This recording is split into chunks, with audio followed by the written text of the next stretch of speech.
Hi there, and welcome to the Skylight Books author reading series. If you'd like to learn more about us and our many upcoming author events, please visit skylightbooks.com, where you can browse our inventory, buy books, and join our Friends with Benefits Club.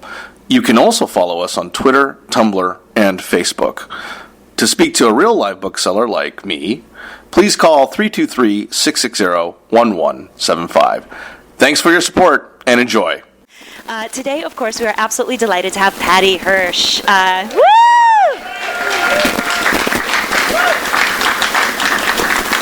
He's here with his debut novel, The Devil's Half Mile. It's his first novel. It's the first in a series. It's a murder mystery. It's fiction, but he's previously been primarily known as a journalist and a nonfiction writer. Of course, he's quite famous from NPR's Marketplace. He's also highly awarded. I saw he won the Knight Fellowship, the Edward R. Murrow Award, and the Sword of Honor. But my goodness, this book has gotten incredibly well reviewed. I'm not surprised to hear that it's already been snatched up as a series. This book has been called tense, violent, twisty, strong, tight, sweeping, engrossing, stunning, satisfying, fascinating, page-turning, vivid, atmospheric, exciting, and superb. Let's please give him a warm round of applause.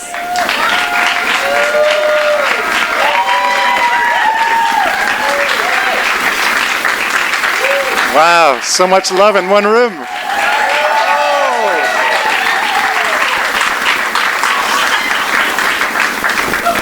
Thank you for coming.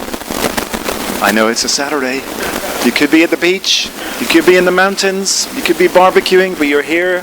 Thank you so much for coming. I really appreciate it. I kind of feel like, the World Cup is on right now. I kind of feel this is the last stop in my official tour that Macmillan, my publisher, put together. So I've been on the East Coast, I've been in the center of the country, and now this is kind of the last of the California swing. So I kind of feel like one of these teams that's come back to its hometown, and there really should be a bus parked outside so that I can sort of go down the streets and wave to people. That's kind of the way I'm feeling right now. But thank you all very much for coming. I really appreciate it. Some special thanks to my friends Michael and Monica, who provided all the booze. So thank them for that. To Eileen and Karen for helping me set up. And also for Kerry helping me to set up. Kerry, thank you so much. And of course to Skylight Books. This is my local bookstore. We love local bookstores, right? Big cheer for bookstores. Yep. If you're regular listeners to NPR, you'll of course know that bookstores are actually on an upswing right now, independent bookstores, which is great news. So keep buying books. Awesome. So let me talk about this book, The Devil's Half Mile, Alexander Hamilton's Wall Street, New York, 1799. A young Irish-American lawyer has returned to New York to find out who murdered his father and why. This young man is called Justy Flanagan, and when Justy arrives in New York, he finds himself teaming up very quickly with a childhood friend, Kerry O'Toole. Now, Kerry O'Toole is the mixed-race daughter of an Irish gangster and an escaped slave. And these are childhood friends, right? He knew Kerry when she was young, 4 years before, when he actually left New York to go away to Ireland, to university, and also to spend a little formative time with the Paris police. So he returns, and he finds that Kerry is now 4 years older. And when he left, she was 14, so she was a child, but now she's 18, so she's not a child anymore. And this kind of complicates their relationship somewhat. Now, when we were talking about the cover for this book, they kept asking me, well, what do these two characters look like? Because we're thinking we might put the characters on the front of the novel, on the front of the book. So I had to think about who they look like. So I thought, well, Justy is kind of, he's a little dark and brooding. So he's a little like Cillian Murphy, from Peaky Blinders. But he's also kind of blonde and tall, so he's kind of like Armie Hammer as well. So if you think about a cross between those two. And Kerry's a mixed race, of course, and she's tall and she's slender, so kind of like a young Lisa Bonet. So there you have it in your mind about what they might look like. Now, when Justy has returned, he's come back to effectively solve a cold case, which is his father's murder, because 8 years beforehand, in 1792, America was struck by the first great financial crisis to hit America, which was the Great Panic of 1792.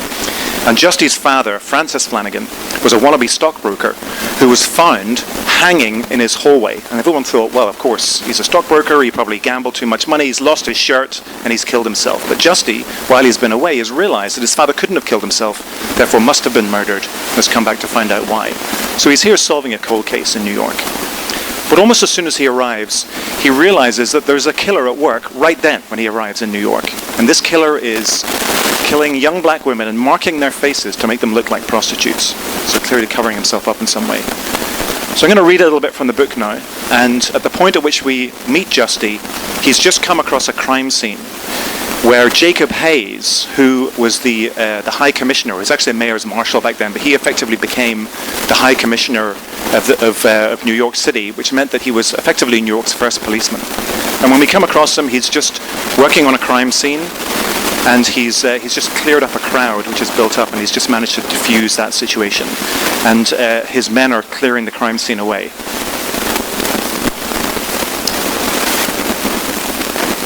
Justy leaned on the railings of one of the houses, watching as a narrow-faced marshal with a bandaged hand directed the watchmen. Two of them hefted the body onto the stretcher and carried it to a cart. Another threw handfuls of sawdust on the ground. The rest marched away in pairs, swinging their clubs. "You there!" Justy turned to see Hayes striding towards him like a seaman crossing a rolling deck. "Move along now," Hayes ordered. Justy pushed himself off the railings. That was quite a speech. That bit about the dead rat played well. Hayes stopped a few yards short of him. He put his hands on his hips. "Move on, I said, unless you wish my stout fellows to induce you." Justy smiled. "Would you deny me the privilege and immunity to walk the streets of my own city?" Hayes narrowed his eyes. "Don't parrot the Constitution at me, sir, or I'll borrow a billy from one of my lads and crack your canister myself." Justy held up his hands. "No need for that, Marshal. I just have a question. You're trying my patience. The victim, was her throat cut, like the girl they found at the docks? Who says it was a woman?" So I have to turn the pages. "I saw your men lift her. She was too light to be a man." Hayes' face showed nothing. "Perhaps it was a child." "Not the way they were handling the body. They were too careless. They think she's a moll, don't they? And so do you. The way you talked about her profession just now. Her face is marked, isn't it?" Hayes said nothing. "Take another look at her face," Justy pressed. "I'll bet the cut is fresh." "Everything right, Marshal Hayes?" The narrow-faced marshal strode towards them. "Quite right, Marshal Turner," Hayes said, without taking his eyes off Justy. "This young man is giving me a lesson in civic order." Turner stood beside Hayes and examined Justy. His eyes were small and quick, like a bird's, darting back and forth in his pale face beneath a sharp widow's peak of dark hair. The bandage on his right hand looked yellow in the lamplight. His coat and breeches were made of a dark cloth, obviously expensive and meticulously tailored to his lean, compact frame. He had the air of a tightly coiled spring. If you lifted the lid, he would lunge at you. Hayes was rounder, softer. He was padded with a layer of fat, and his red coat was flamboyant, but his eyes were as hard and as calculating as Turner's. "The mark on the girl's face," Hayes asked Turner without looking at him.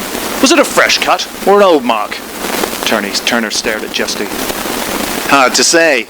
He had a strong Yorkshire accent. "There was blood all over her. Who was asking?" "What's your name, sir?" Hayes asked. "Justice Flanagan." Turner snorted. "There's two words you don't often hear in the same sentence." "Any relation to our old friend, the Bull?" Hayes asked. "My uncle." Hayes raised an eyebrow. "Did we know Ignatius has a lawyer for a nephew, Marshal?" Turner hesitated. "We did not." Hayes nodded thoughtfully. "You have a sharp eye, Mr. Flanagan. It's a shame to think that you'll be placing your skills at your uncle's service." Justy reddened. "You presume too much. I'm my own man, not some cow to be kept in a pasture until the occasion requires." Hayes smiled. "Well, that's very good. Very good indeed." He looked at Turner. "Are we finished here?" "We are." "Then let us leave Mr. Flanagan to his evening walk." He glanced at Justy. "And we'll take a closer look at those bodies." Justy watched them go. "You weren't codding about what those Frenchies taught you then?" Kerry was sitting in the shadows at the top of the steps of one of the townhomes. She had a grim look on her face. "How long have you been there?" he asked. "Long enough." She walked down the steps and across the street to the place where the body had been. The south side of the street, on both sides of the alley, was bordered by an old high wall. The alley itself was a narrow tunnel, made even darker by the branches of a tree growing out of a garden behind the wall. The ground was the usual mess of horse droppings, dried mud and straw. Sawdust was scattered in a wide swath over the sidewalk and onto the street. Justy stepped into the alley and sniffed. He cut her throat. She gave him a sharp look. "How do you know?" He pointed. "The blood. Look at the sawdust. If he'd hit her on the head or stabbed her, there'd be a big pool of it. But you can see it sprayed out here. That means he cut an artery. Her throat, most likely." He stepped into the alley and pressed his back to the wall. He hid like this in the shadow, which means she was coming from the north, walking on the pavement on this side of the street. He waited until she passed, then he attacked her from behind. He wrinkled his nose, and then he went back this way after. "Sure, how do you know all that?" Justy pointed at the sawdust. "He must have come at her from behind. You can tell by the blood. If he'd been in front of her, it would have gone all over him. And I know he came back here afterwards because he vomited. You can still smell it." So that could have been anyone. It could. But why do people puke? If it's a rotten oyster, they'll take to bed first and throw up in a bucket. If it's from too much drink, the vomit smells of booze. There's no smell of liquor here. "So all killers shoot the cat after their doings, do they?" Her voice was heavy with sarcasm. "Some do, especially if they're new to it. Even a lot of veterans puke after they kill with a knife. It's bloody and messy, and it's hard physical work. You have to hold the victim close while you're killing them, and hold them tight until it's done." She gave him a long look, her face shadowed by the moon behind her. He shook his head. "Anyway, I'd say he came back here, puked, and then took off." He made a last slow turn. Out of the corner of his eye, he saw the moonlight catch on something shiny on the ground beside the curb. He used the toe of his boot to scuff through the filthy straw. Maybe he left something behind. It was a slim piece of light-coloured leather, longer than his hand was wide, studded with rivets that looked as though they might be silver. Look, it's a knife sheath. A hunting knife, most likely, he pointed. "You see the top of it's loose here? That's where the leather wraps around the handle. It means there's no guard to stop your hand slipping. And this hole at the end here, it's like a buttonhole. The knife this belongs to will have a knob at the end that this slides over. Probably brass or silver." Kerry peered at the sheath. "Looks like you paid attention during your lessons." "It's not a black art," Justy said. "It's mostly just keeping your eyes open for the unusual and using your common sense to work out what happened." Kerry was looking at him, an unreadable expression in her eyes. He coloured and shrugged. "It's only so useful. They catch most people through interviews of witnesses." Kerry made a face. "That won't happen here then. Nobody gives a damn about a bunch of dollymops, and they care even less because of the colour of their skins." They walked back to the boarding house. Kerry's shoulders were hunched, her hands thrust deep into her trouser pockets. Her face was tight. Justy watched her out of the corner of his eye. "Did you know that girl, Kerry?" "No, how would I?" They passed a stable yard. There was the musty smell of wet straw. A horse muttered in the darkness. "It's just you seem vexed about something," he said. She stopped. Her eyes were full of tears, but her voice was hard. "You mean that some bravo can run around the city milling young Negro girls and no one gives a black joke?" He had the hot feeling of being slapped in the face. She started off and he let her go, head down, wiping her cheeks roughly with her sleeve. She stopped on the sidewalk. "I'm sorry. No, I'm the one who should apologize." She shook her head. "You already apologized too much." They were outside the boarding house.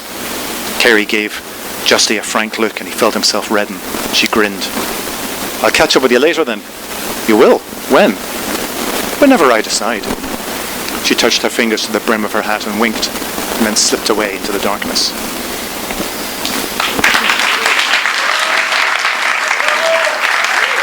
Wow. Even more people.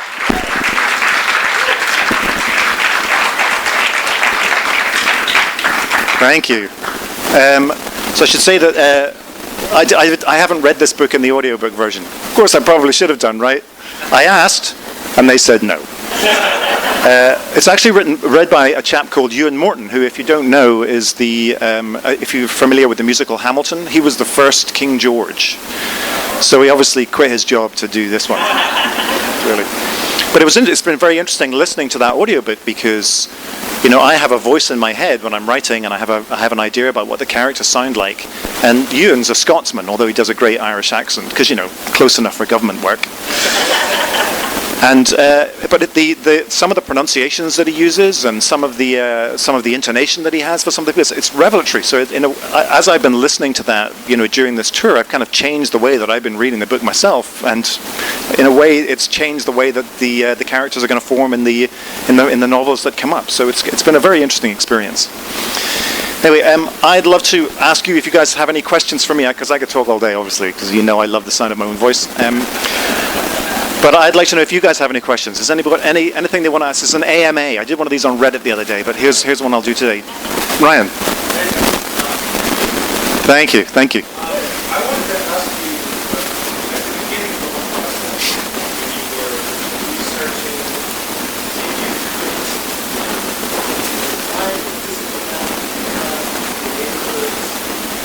I did actually, and it's because it's really interesting. So there's a map on the if you have the book or you get it on the inside of the book, there's this great map on the inside, this is actually a map from 1803, which shows. You can see actually where they were going to build the city. There's like you can see what they had planned for the city that's as it was being expanded. But so I went into and I looked for all the maps that I could find, and they all contradict each other. Right? There's like the almshouse is here in one, and the almshouse is over here in another one, and then there's the debtors' prison is on one side of City Hall Park, and another map it's on another side. This is really frustrating. So I ended up making my own map on sheets of A4 that I kind of stuck together, and I still have that somewhere, but it's so messy that you couldn't actually replicate it. But yeah, I had to make my own in order to make sense of what I was writing. Yeah. Yes.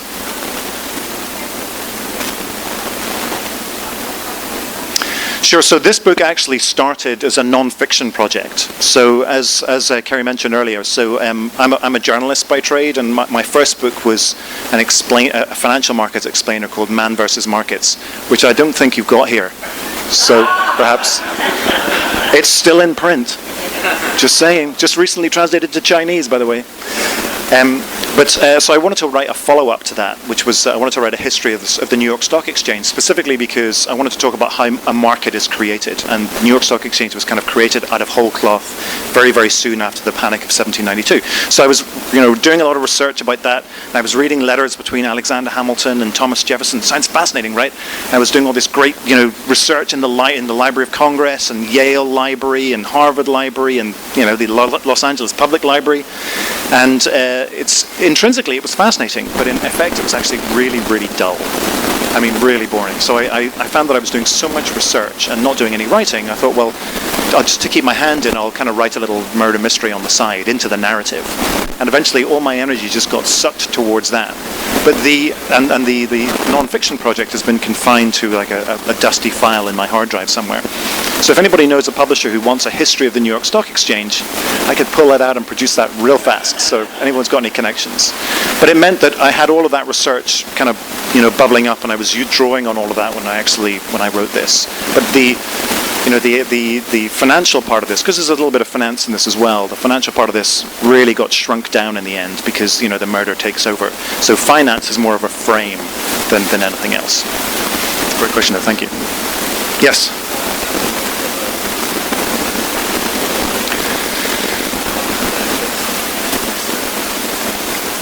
It's all fabricated. So really, it's funny you asked me this because I'm actually reading a great book right now called Forensics by Val McDermid. I don't know if anybody's a fan of British crime fiction, but she's almost the queen of modern British crime fiction. So Agatha Christie's successor, just with more slashing and serial killers. But she has written this great book called Forensics, and in it she really makes the point that forensics didn't really start being anything until about 1850. The French were really the leaders in that field, which is why I had Justy go to Paris, because the French had a police force way before anybody else. Right? The British started to have they had a Thames kind of constabulary that looked after the boats on the Thames because there was so much thievery going on the Thames back then. In the very late 1700s, like 1798, 1799, but the French had a gendarmerie for 100 years before that. So they had like a full-on police force. They had it wasn't called the Police Nationale, but it was something similar to that. And they had detectives in Paris. So I figured that some of these, they would have picked up some of these forensic techniques sort of just naturally, just by seeing what went on. although, I had to back out of that a little bit, because Val also says that there was a book published by in China in 1210, I think, she says, that there was some kind of use of forensic entomology, the use of insects to determine whether or not, how long bodies have been, lying around for. So it is a very old science, but it really only kicked in the way that we know it in around about 1850. Question. Thank you. Any other questions? Michael.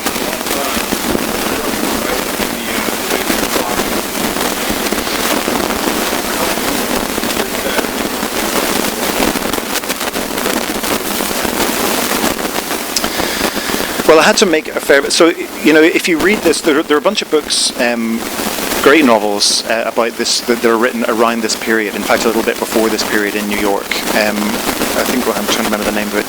The Golden Mile. I think one of them. No, not the Golden Mile. The Golden something like that.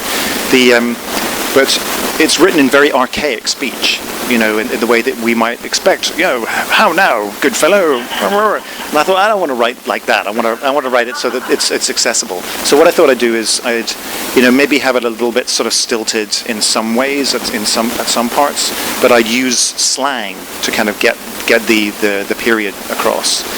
And so slang is really, really helpful, because you hear some crazy slang, you're like, oh, you're right there, because it sounds so foreign, even though they're speaking English, but there's this other thing going on.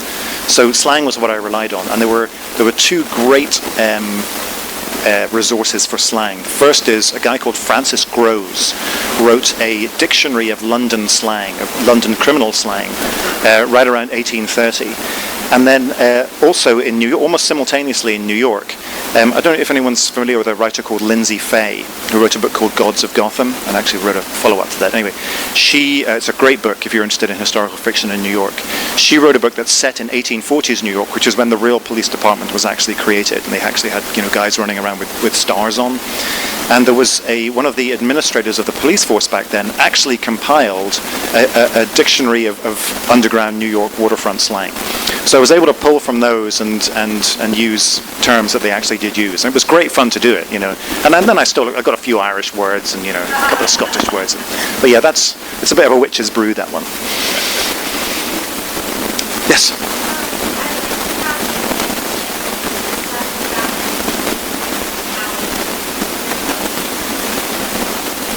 Thank you. Yeah, Hamilton's is a fascinating character because in 1792, when the economy nearly collapsed, Alexander Hamilton got together with Thomas Jefferson, or didn't really get together, they were writing letters. I think they couldn't stand the sight of each other, so they wrote letters to each other. And Hamilton basically said, look, the economy nearly collapsed because, clearly we have this tool of Wall Street, where people are trading, and if they borrow too much money, and what actually happened was, just to back out a little bit, there was a speculator, a guy called William Duer, who appears in the book nominally. He basically borrowed vast amounts of money to speculate wildly on government bonds and bank stocks. There weren't very many banks in existence then. But he borrowed heavily to speculate on this stuff. And when the market moved against him, he lost all of his money. And he couldn't pay back any of the money that he owed to other people. And they then couldn't pay back people that they owed money to. And so they panicked. They thought, oh my gosh, there's not enough money in the system. So there was a run on the banks, which means everybody went to the bank and tried to get their money out all at the same time. And as a result, there was a liquidity crisis, and all the banks stopped lending to each other. Does any of this sound familiar? Right? I know, it's fascinating, right? It was almost a replication. You had one person who was able to, bring the economy to a complete halt, or certainly the financial system. The same thing happened in 2008 when Lehman Brothers collapsed. And what happened was Alexander Hamilton had to step in and find ways, sort of a hodgepodge of ways, to make the banks feel more confident, and so they would actually start lending to each other again. So in a way, almost a replication of what happened whenever Hank Paulson and all the rest of them responded to the financial crisis, rightly or wrongly. And when he did this, Thomas Jefferson told him that he was not doing the right thing. And of course, many people in 2008 said that Hank Paulson was doing the wrong thing. And Tim Guyton said that you should just let these banks fail. So in the aftermath of that, Hamilton said, look, we need to put some rules around this system. Right now, there are no rules. The only rules that existed in America at that time were for crimes against property and person. So if you hurt somebody or you stole from them, then you could be convicted. But everything else was fair game. You could sell dodgy mortgages to old ladies all day long. You would get away with any of that stuff. You could, any kind of financial shenanigans, because there were no rules. And Hamilton said, look, let's put some rules in place. And Jefferson said, no, people can self-regulate. People can look after, we're adults. We know what can go wrong now. Everyone will regulate themselves. So it meant that, and of course then they agreed on that. But this was this great conversation that Hamilton and Jefferson were having over a long period. Of course, Jefferson won the argument, and it meant that we lurched from crisis to crisis until 1923, which was when the first laws that were put around the securities business and the financial markets. So that's about 150 years of lurching from crisis to crisis, which is insane when you think about it. So that was a great question. Thank you. Yes.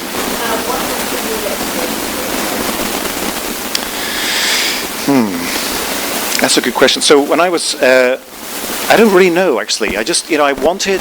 So yeah, there was no one in particular. But when I was thinking about this character, Justy Flanagan, I wanted someone who didn't quite fit.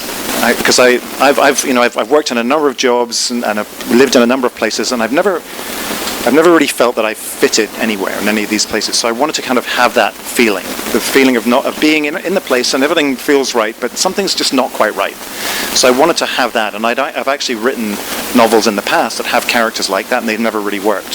So I thought, let's have a character he's Catholic, he's Irish, he's trained as a lawyer, he's come to New York, and he just doesn't quite fit. And the reason he wouldn't have fitted, by the way, if I can digress for a second, is because the Irish weren't welcome in New York in 1799. They must have, the Irish who'd been crushed under the boot heel of England and the British for the previous 200 years, must have looked across the across the Atlantic after the Revolutionary War and said, wow, these guys have figured it out. They've got rid of the king. They've got rid of all the king's rules. Let's go there because, they'll welcome us with open arms. We'll be free and we'll be able to live our lives.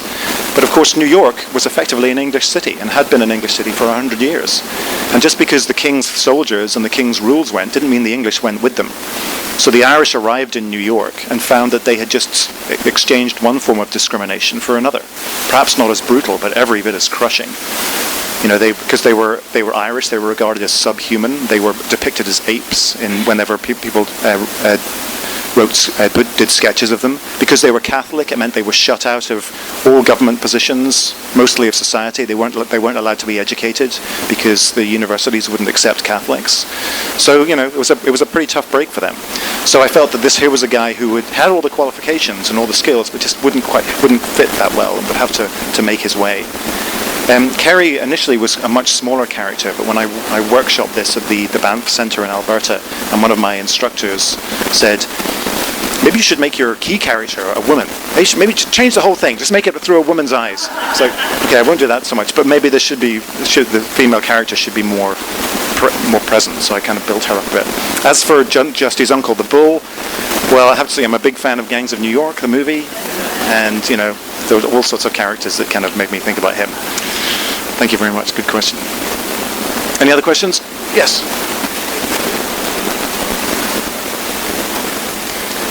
Yeah, so there's a lot actually. When I went to that workshop at Banff, I brought about 2/3 of the novel with me, and after I was done, they said, yeah, keep going, but change this, and this. So I threw half of it out at that point, and then kept writing. But one of my favorite bits that I threw out was, so if you look at the cover, that's actually, if you know New York, the geography of New York, it's a view up Broad Street to Wall Street. So the building that you're looking at the top there is actually Federal Hall, which today has a large statue of George Washington at the front of it. But it was, of course, the seat of the First Continental Congress, because New York for a while was the capital of the United States. So that's the cross street of Broad and Wall. And while I was reading about New York, I learned that Broad Street is, well, I've been there, it is very broad, right? And the reason it's so broad is because it used to be a canal. Whenever New York was first settled as New Amsterdam, there was a canal there, and the Dutch would paddle up the canal, and they had warehouses on either side, and they would unload goods and sell things out of the warehouses. But eventually, of course, the canal, because it's New York, right, it got really crowded, traffic was really bad, so they said, right, and it got filthy too. There were all these great stories about how bad it smelled. So they said, right, we're going to close the canal, we're just going to pave it over. Okay, we'll fill it in and pave it over. Except that they didn't fill it in, they just put wood over the top of it, and then they paved over the top. So there's a tunnel under there. And this is another amazing thing, is there were all these subterranean tunnels in New York of rivers and waterways that have just been covered over, and they still exist. And some buildings actually have a lot of problems with damp because the river actually runs around the buildings past the foundations.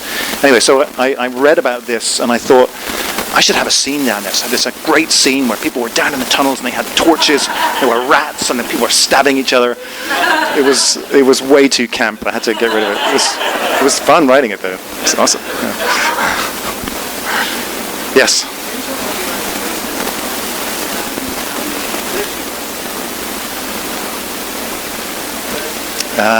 The mechanics.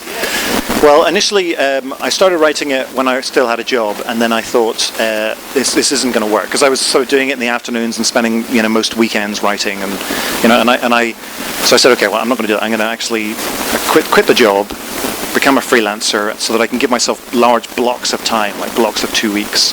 So then I would have my 2 week block, and I'd wake up in the morning and I'd make my list of things that I had to do, and then I would leave the house.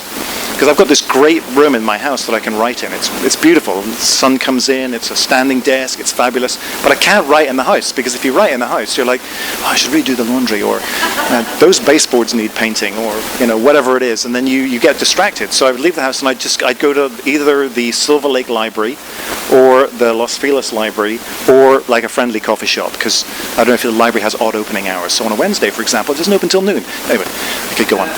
So I spent a lot of time in Starbucks as well. So I made it like a job, and I would say, okay, so I know I'm most productive in the morning, so I'll do 5 hours, and I would get in there at 9 o'clock, and I would do 5 hours, and I would not take a break. Maybe go for a coffee for half an hour or something if I'm in the library, or I got too cold, because it's freezing in there, let me tell you. And after that, then I can crack my list and do all the other stuff. So and I found that if I did, because I have so many former colleagues here. I found that when you're working and you're doing 8 hours a day, it's not really 8 hours, right? I mean, it's probably actually 5 hours productive work. Once you're done with Facebook and chatting to John Buckley in the kitchen and going for a coffee or whatever it is. Once you've got all that squared away. So I figured if I can do 5 hours solid productive writing, then I'm in good shape, and that kind of worked out pretty well.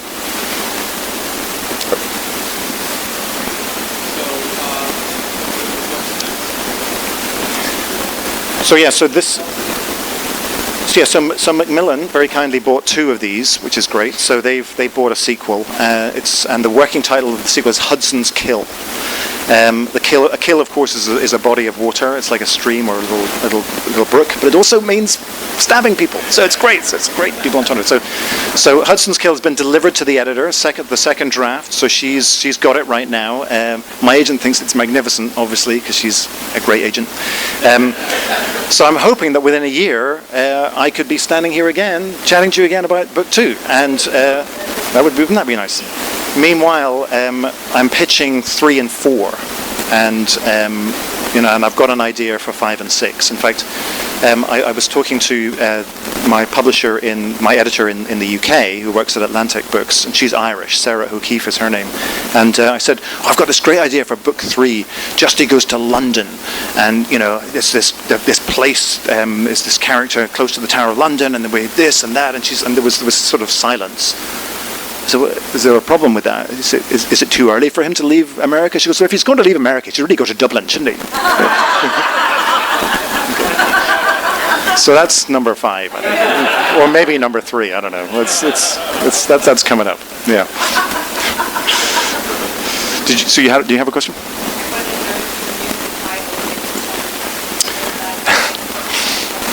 That was a funny process, yeah. So initially, the working title was "Raising the Wind," which means it's a phrase for raising money, right? So it was all about that. But everybody liked it. Everybody in the publishing house liked it, but nobody really raved about it. And then I started shopping it around some of my friends, who they'd say, "What's the title?" I'd say, "Raising the Wind." Sounds like farting. You know? I thought, okay. I mean, not very many of my kind of friends, but some of them, enough of them.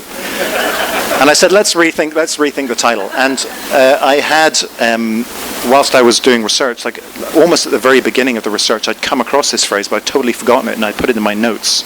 And I was going through notes and looking, is there anything that kind of jumped out at me?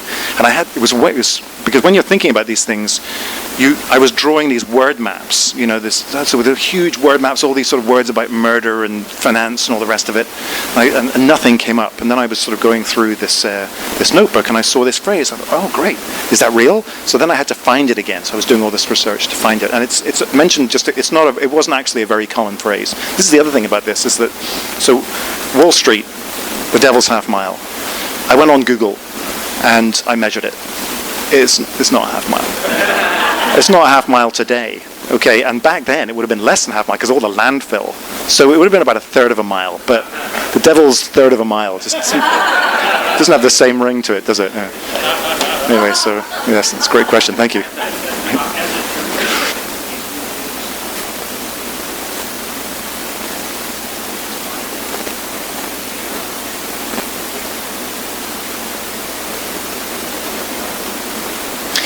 Yeah, so I think, is it in this one?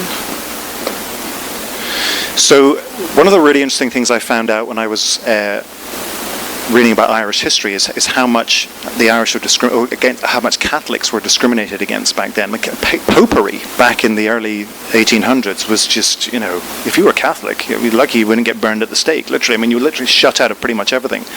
And I found that one of the things that survives, there's not that much in the way of newspapers that survives, but a lot of anti-Catholic tracts survive. There's a lot of writing, and a lot of these tracts are sort of 2 or 3 pages long that used to get stuck, hammered to doors and handed around, and some of them are really kind of virulent. So they actually appear more in the second book as the first book, but they were very much kind of part of the literary environment that I was reading when I saw it. The other great source of inspiration for me was not so much newspapers, but was the Library of Congress, because what used to happen, and I guess this kind of was like newspapers, in a way it was like newspapers, because people used to travel back then and then write about their travels and publish them. And the Library of Congress has got this great collection of travelogues of people who would, and from all parts of the world, from France, from Germany, from the UK, or from England, traveling around America, and also from parts of America. So there's a great account by a gentleman from South Carolina who traveled through Massachusetts for 3 months and wrote about his travels, and they were published in various publications. So you can pull those out of the Library of Congress and read them. Some of them are just hilarious, and that's another way of getting an idea of the way people spoke, because they were much less formal than the way that people wrote letters to each other. Yes.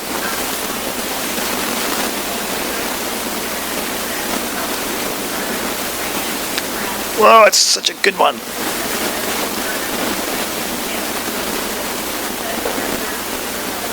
Yeah, no, Agatha Christie is one of my favorites. I think she's probably, she's right up there with one of the people that, I mean, if there's anybody I would like to be like, it's Agatha Christie. But she takes so much.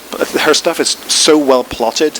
And I read that when she used to write one of her books, she would have all these sheets of paper stuck together on the floor, and this person did this at this time, and this person did that at that time, and plot it all out before she could write the book.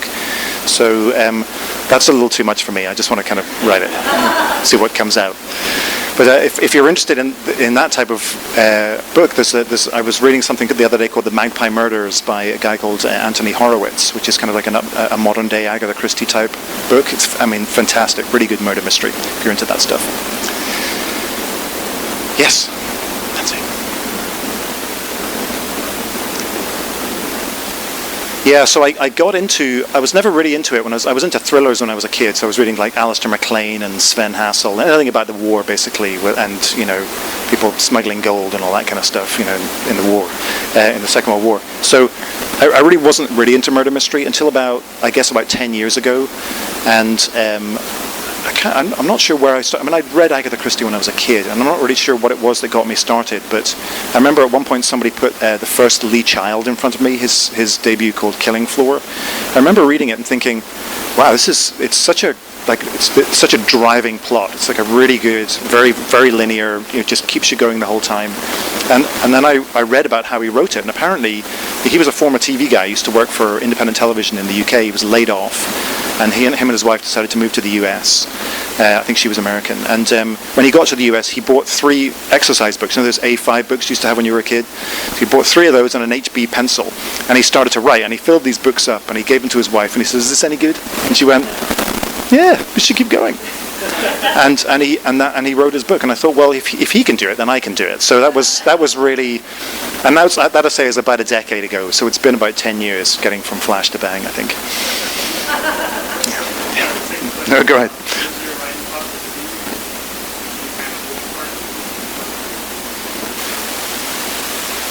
Well, I really wanted to have this financial thing in there, and I really wanted to. I kind of wanted to. So one of the big themes is I wanted to talk about how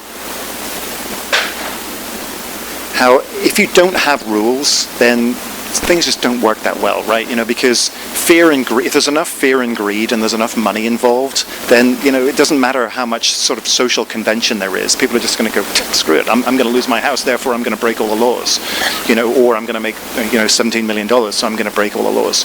So I really wanted to have that as a frame. Initially I had that as the main story, but it just didn't work because no matter how horrible it is, no matter how terrible these financial crimes are and how many people they can hurt, including an entire economy, they're just not that sexy, So it's a lot. So to have a murder there, so you're watching people being killed or somebody hunting a murderer where the stakes are really, really high. Then you've got this other stuff going on in the background, and I'm hoping that the message sort of comes across subliminally that way. Yes.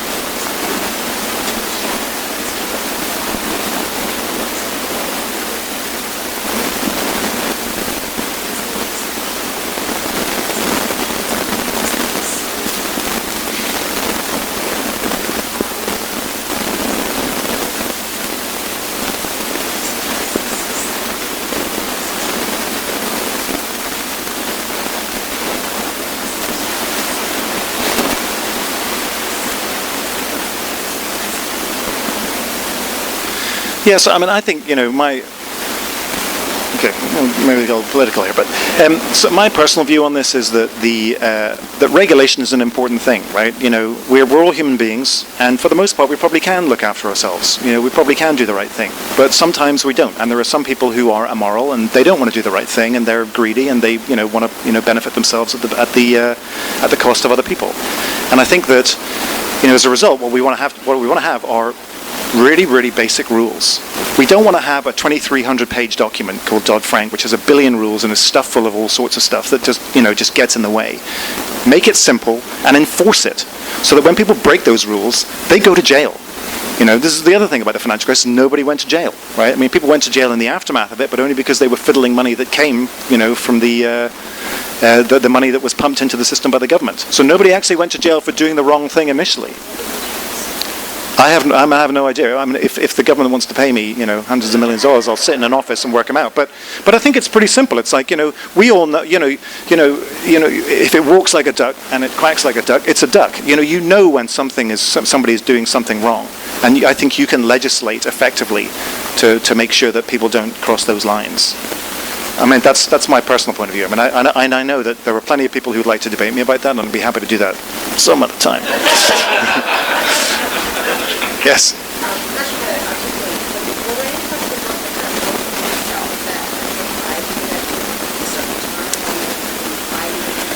Yeah, so one of the things that really surprised me was how much I learned about Irish history, because I thought that would really be, that's sort of just the colour, right? These people are Irish and da-da-da-da-da, but then I started to think about where did these people come from, and I don't know if you know this about me, those who know me. So I was brought up in Ireland in the Protestant tradition, pretty much. I mean, I went to non-denominational schools, but they were effectively Protestant schools, which means that you get taught the Protestant line, and you don't learn about what happened generally to Catholics, to Irish Catholics in that period. I mean, you learn that yes, the English occupied Ireland for 300 odd years, and they made a mess of it, but you don't really learn anything more than that.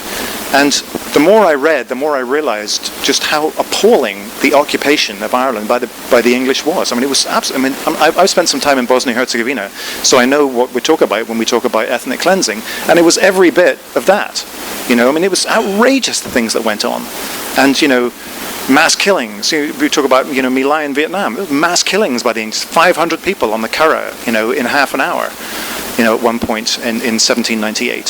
So the more I read about this, the more I felt actually that it made me reframe my whole way of thinking about my own heritage. And I felt kind of cheated by my own education in a way.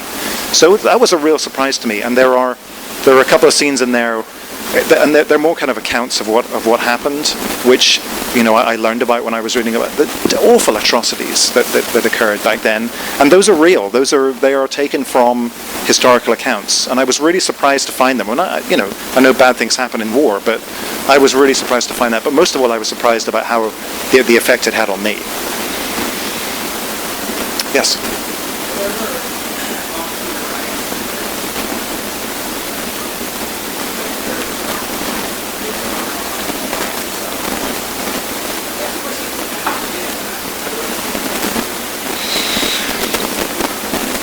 I think I left those bits out. Yeah, because they did happen, and I'm like, I can't. That's just too much, But also, sometimes, because Justy is this he's this brooding character, and he would do things, and I'd be like, that's too much. I can't put that. It's just way, and maybe that's where he'll go eventually. Maybe over time as he gets older and he gets more jaded, or maybe something happens to him and he responds in that way. But it was too early for that. So yeah, it did happen, but for the most part, I think that that tended to be all the kind of slashery stuff. So it was a little too much. I don't know if anyone's seen the UK cover. It's a white cover with the Devil's Half Mile is written in sort of Gothic script, and there's a splatter of blood across the cover, which is kind of cool. So yeah, it's kind of the way I was feeling it. I was feeling that at the time. Yeah. That's a great question. Thank you. Any other questions? Yes. No, keep going.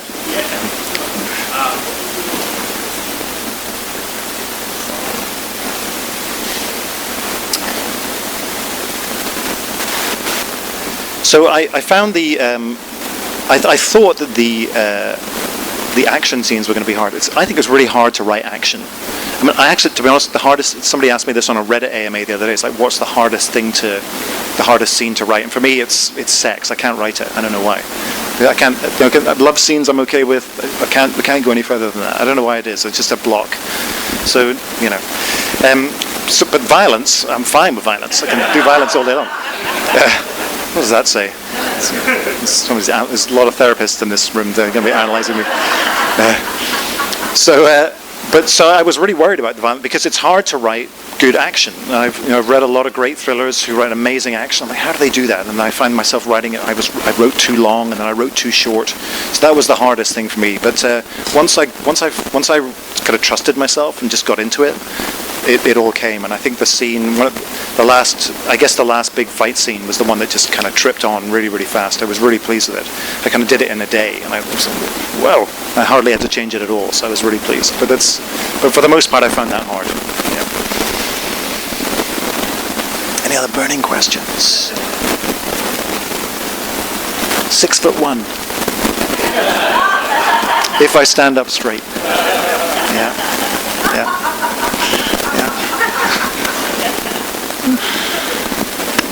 One of the, let me think, a question somebody asked me the other day, which was about the cover. Another question about covers is like, were there any fights over the cover? Because it's interesting to compare this cover with the UK cover, as I say, which is totally different. And the UK cover, actually, if you see, it's got Paddy Hirsch, and there's a little skull in the middle. And people who are from Boston will know this. If you go to the old graveyards in Boston, Massachusetts, they have those little skulls on the graveyards. And so when I saw this cover, the UK cover, I took it back to. I went to see the publishers in the UK, and I said, "This is amazing because this skull that you've got, it's on the tombstones in Massachusetts." They're like, "What? No way!" They had no idea. They had no idea, but they just kind of, I guess they'd find it in a bit of clip art and bunged it on there for a laugh. But it was cool. But when we were designing this cover, which I'm not sure actually authors usually get that much choice in the matter. It's usually like, do you like this cover? Because if you don't, but they said, we need to think of a cover. What should we put on? And I mentioned earlier that they were talking about putting the characters on the cover. And so I gave them these characters. And they said, okay, we'll send you a couple of examples, see if you like them. And the stuff they sent me was all, I don't know. There was lots of velvet, you know. There were these these fluffy shirts that were sort of unbuttoned to the navel. It was very Fabio, you know. Lots of hair tumbling down. It's like, no, please, no. That's just way too. I'm not writing a romance novel, am I? It's made me second guess myself. So that was quite fun. But apparently the because covers are a big deal. So but I'm pretty pleased with the way this one came out. And I like the location of it too. And I like what they did with the inside with the map, which is excellent. Yeah. You should know, by the way, if you're going to pick this book up today, I hope you will, there is a glossary in the back, because I was talking about slang before, and some people, it's like, we're all different, right? Some people can roll with it, we're like, oh, I'll figure it out. I can kind of figure it out as I go along. Some people need to know what that word means. There is a glossary in the back. And there's actually some really cool slang from back then. I think one of my favorites is, they're pretty giggly. So balderdash, we all know what balderdash is, right? It means rubbish. That's kind of a common phrase now. But back then it used to mean diluted liquor. A screwsman, could be naughty, is a lock breaker. And to suck the monkey, which is my personal favorite, actually means to go binge drinking. So you could actually pepper your own vernacular with some great phrases. There's a lot of terms for drinking and alcohol in this book because there was a lot of drinking going on. There were also a lot of terms for criminality too, because, as I said before, there were no rules back then. You could pretty much do whatever you want. Like I say, if you hurt somebody, if you killed them, you went to jail. If you stole something from somebody, or you were a debtor, you ran out of money, you went bankrupt, you went to jail. But for everything else, it was pretty much carte blanche. So, prostitution, no problems.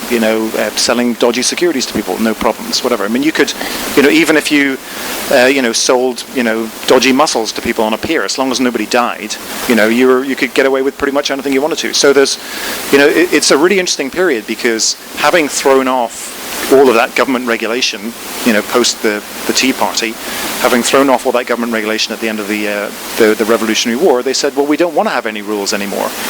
And that meant that we had this almost a lawless society for a great degree up until right around 1860, when the huge waves of Irish immigrants came across and Manhattan had to grow into the city that it is today. That's another interesting thing. So if you look at this map, so this is the tip of Manhattan, if you can see it, if you've got the book, and you can see that really it really was only built up to about where City Hall is today, if you're familiar with New York. So if you think about how big Manhattan is now, in 1806, they had produced a map that had planned out the whole of the island of Manhattan.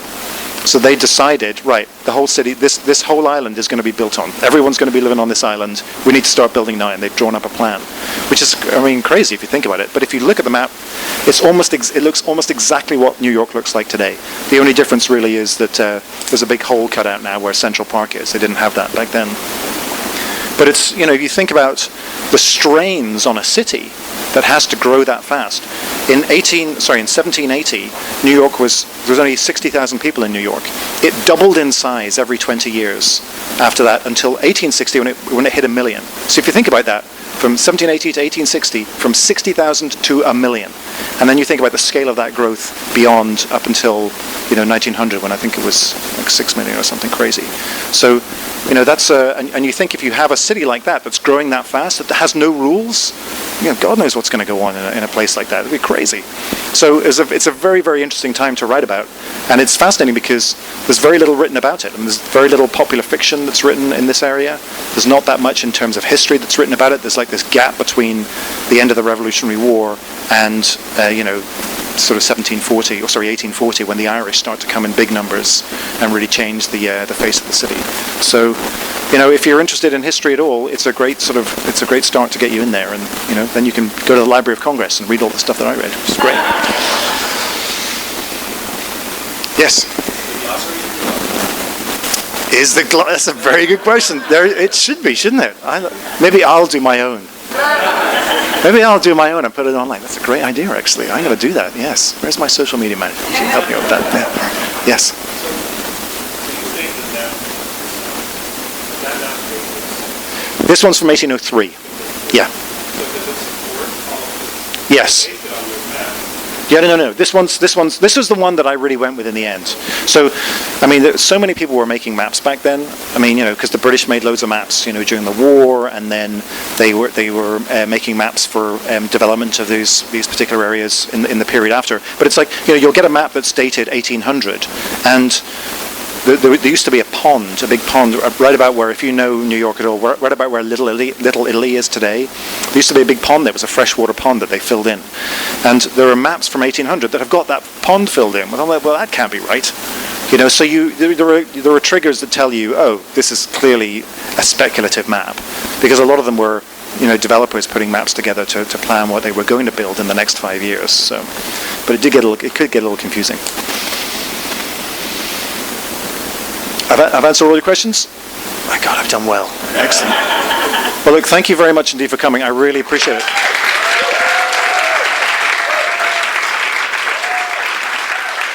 Wow, thank you. You've been listening to the Skylight Books author reading series. Don't forget, you can listen to this and all of our other great podcasts at skylightbooks.com. Thanks again for stopping by, and we hope to see you soon.